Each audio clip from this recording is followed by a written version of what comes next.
Hi, this is Controlled Chaos, and in today's video, I'm going to be talking about turning Crossout into a true MMO. Let's go ahead and get started.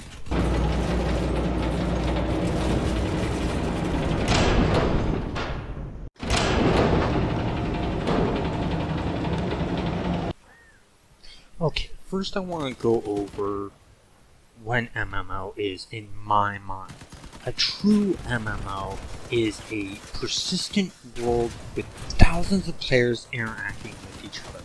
Look at games like EeverQuest, World of Warcraft. Games like that, those to me are true MMOs. Now a lot of people call Crossout an MMO, and it's in the very gray area of MMOs. Yes, you interact with thousands of players, but it's mainly a lobby online game. And that to me really doesn't bring MMO into the factor. So I'm going to go over 3 things about this being turned into an MMO. Okay, and those 3 things are, how hard would it be for them to do it? The second thing would be, what would be needed to turn it into an MMO? Third thing is what I'd like to it being made into an MMO. Things that I see would make it a good MMO. So let's start with number 1. How hard would it be for them to turn it into an MMO? That really depends on their game engine. If their game engine doesn't natively support the netcode needed to do an MMO, it'd be very hard for them to do that. Actually it'd be impossible for them to do it unless they have access to the source code of the game engine to be able to adjust that, or the game engine allows them to make their own netcode. Now I really don't know what game engine they're using. I've only found one source recognizing the game engine, and that was on a wiki. And I don't really trust wiki's information because anyone can put that information in. And the wiki showed that it's using the Hammer engine.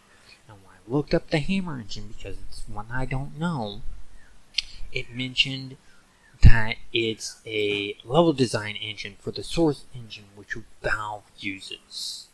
And I've never really used Valve's source engine. The main engines I've always used is like Unreal and Unity, along with a few others. Okay? Now if they're using Unreal or the Unity engine, it can definitely be turned into an MMO. And the reason being for those is there are several MMOs out there to date that use the Unreal engine. Also, there are games out there that use the Unity engine. Plus, the great thing about the Unity engine is it doesn't have its own netcode. The developers create their own netcode for the game if it's going online. So that's the main struggle with it, on if it would be able to turn it into an MMO. There are some other factors of whether they want to spend the time, the money, and resources turning it into an MMO. That's the 2 main things for that one. Next I want to talk about number 2. What would be needed to turn it into an MMO? Now, most MMOs, they start from ground up and start from nothing. This already has majority of the work done. The physics are in there, the vehicles are in there, characters are in there, things like that, weapons, all that is in there. All that they really need to do is they need to create bigger maps, more of them, sort of like the adventure mode that you're seeing playing on the screen as I'm talking about this. They need to make more of those. And they would also need to make more characters. They need to figure out a way to be able to repair the vehicle while you're out in the world, and things like that. They need to create sort of an inventory system, and how you're going to be getting equipment, things like that. They need to create more storyline based stuff. They need to create more quests and things like that to sort of happen. A reason for interacting. Adventure mode right now has some of that going on, which is good. So they already got a pre-start on that, but they need to create more of that. Now, I'm going to move on to number 3.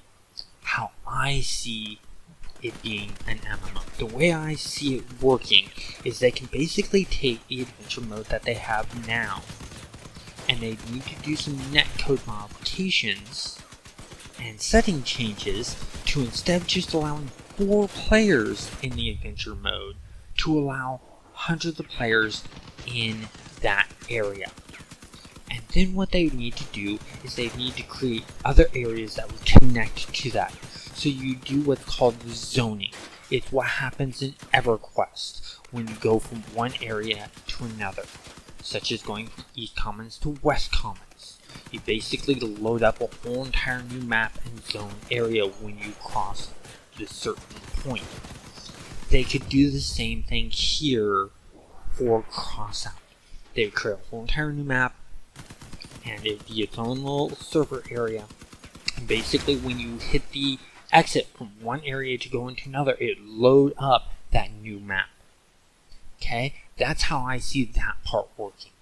Next, I want to talk about in this, what I see for the MMO, is I want to talk about how you do repairs. So they already have the garage. So they can place garages in these zones that you can go to get repairs, to modify your vehicle, to buy, to sell, things like that. Okay? And the way I see this working easily is they just plop the model for the garages in there, and when you drive into the garage, you hit a button like E or F or whatever it is on the keyboard or controller, and it would load up the garage area that you see when you're wanting to look at your vehicle, work on your vehicle, and changing what it looks like. But on there, they'd also have a repair button that would repair all the damage done to your vehicle. And the way I would see this working out is they have different types of resources in the game. One of them being scrap. They could use scrap as the common resource for repairs and things like that. Then they have fuel. They can use fuel to refuel your vehicle, and that's based on the fuel tanks that you have on the vehicle. And that I see as sort of your energy, or as in most fantasy MMOs use mana. And so that would determine how long you can be out and about, going about. Now they have it set up right now to where you can put multiple fuel tanks in, both small and large, and you have to build those. So basically you just put on fuel tanks. The more fuel tanks you have, the bigger fuel tanks you have, the longer you can be out and about.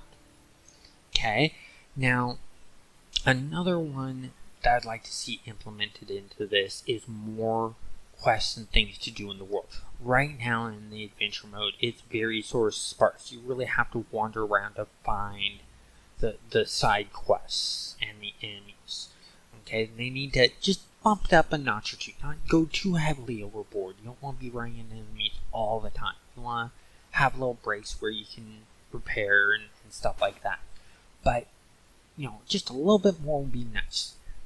And on top of that, they already have something in adventure mode that you'll be seeing on the screen every so often, these green markers that I drive to. And those green markers are sort of like world events, where everyone can go and join in and try to complete that objective to get rewards. And they can change the reward system also, to where when you're doing these big adventures and stuff like that, at the end of the quest line, they give you vehicle pieces or rarer resources and things like that. So they need to also add in more of the resources from the regular game of getting, besides the scrap, getting the copper and other things that are needed, such as batteries and stuff like that. They need to throw that into adventure mode. And that's really how I see this all sort of forming about. And the great thing about this design is that they can just take adventure mode and continue building on to it. So it's not something that they have to do right away. It can be built out over time. Right away, they want to do some gameplay mechanics on the netcode so that they can allow more players in the adventure mode all at once, playing with each other. And that is possible. So after that, they just start adding more areas, different quests and stuff like that, and just sort of ramping everything up. That way, it turns into what are called MMO-like games. We're talking things like Warframe, Destiny, games like that, where it is MMO-like because you are running into thousands of different players when you're running around in the free roam section of these games. And that's sort of nice, and that's sort of where I see this going. Because those games, to me, are MMO-ish. They are not 100% MMO. They're not like EverQuest and stuff like that. No, they're not. But they're close enough. They've pushed more from being that lobby online game to being closer to the MMO side of things. And that's where I really see it going. And then once they get big enough and strong enough, then that part of the adventure mode becomes very MMO-like. And they just add more and more and more. The more they add, the more MMO-like it becomes. That is how I see them playing this up. The great thing is as they're adding in different characters for events, different weapons, different cabins, and different parts in these events, they can automatically throw them into that MMO world. So the work that they're doing for one part is being put into two full parts of the game. The lobby online game part and the MMO part. So it really lures in future how much work they need to do.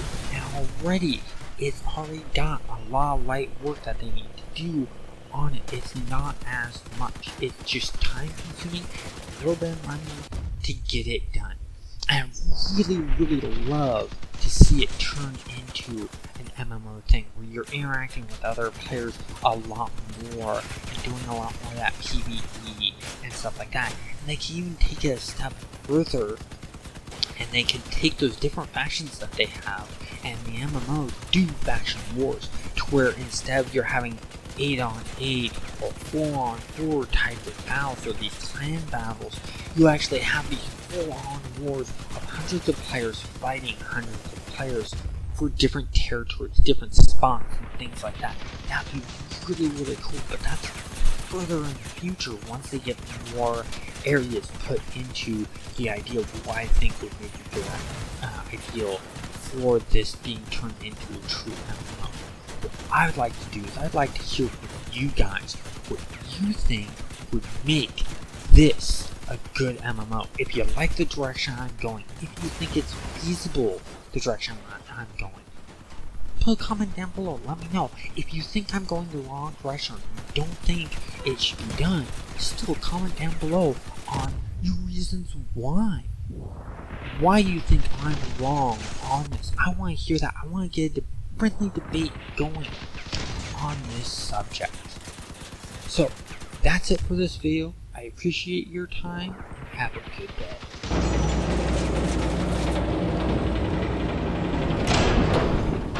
If you enjoyed this video, please press that like button, subscribe, and if you want more information on videos coming up, click that notification button.